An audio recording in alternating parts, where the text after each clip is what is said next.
Task खेळताना अरबाजने संग्रामकडे बघून केलेल्या एका छोट्याशा गोष्टीमुळे सुद्धा ते गेम हारलेले होते आणि संग्राम खूप कन्फ्यूज झालेला होता आणि त्याबद्दलच अरबाज इकडे सांगतोय आणि सगळे हसताना दिसत आहेत. चला तर बघूयात अरबाज काय सांगतोय. इकडे हे सगळे जण बेडरूम एरियामध्ये बसलेले असतात आणि अभिजित सांगतो की संग्रामला इव्हन मी सुद्धा सांगण्याचा खूप ट्राय केला की गेम कसा खेळला पाहिजे, पण त्याला असं वाटतं की मी स्ट्रॅटेजी करतोय, त्याच्यावरतीच कसला तरी गेम प्लॅन करतोय. तर निकी सुद्धा म्हणते की हो मी पण सांगण्याचा प्रयत्न केला, पण त्यांना असं वाटतं की त्यातूनच मी माझा गेम प्लॅन करते किंवा माझा गेम खेळते.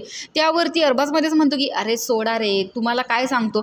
संग्राम गेम खेळत होतो ना आपण त्याच्यासोबत, जो पहिला टास्क होता गोनीचा, त्याच्यामध्ये मी त्याला फक्त गेम खेळताना फक्त एक डोळा मारला, त्याच्यावरती तो इतका कन्फ्यूज झाला ना, त्याला काय करू तेच कळेना. तो वैभवकडे गेला, वैभवला सांगतोय तो बघ मला डोळा मारतोय. तर वैभवने त्याला सांगितलं की नाही रे, असं गेममध्ये त्याला अशा काड्या करायची सवयच आहे. तर संग्रामने सांगितलं की अरबाज ह्याला पण मार बरं. मग मी त्याला पण मारला वैभवला, म्हणजे त्याने संग्रामच्या समोरच वैभवला मारला. तर हे बघ असं तेव्हा मला डोळा मारतोय, असं संग्रामने वैभवला तिथेच सांगितलं ज्यावेळेस मी वैभवला डोळा मारला. तर त्या एका डोळ्या मारण्यावरून तो अजून कन्फ्यूज आहे की त्यावेळेस मी त्याला डोळा का मारलेला होता. छोट्या गोष्टींवरून सुद्धा तो कन्फ्यूज होतो, असं इकडे अरबाजचं म्हणणं आहे. तर तुम्हाला काय वाटतं, संग्राम सुद्धा छोट्या गोष्टीवरून खरंच कन्फ्यूज होत असेल, त्याला अजून गेम कळला नसेल, हे कमेंट बॉक्समध्ये नक्की सांगा. अशाच व्हिडिओच्या अपडेटसाठी आपल्या चॅनलला सबस्क्राईब करा. तोपर्यंत बाय.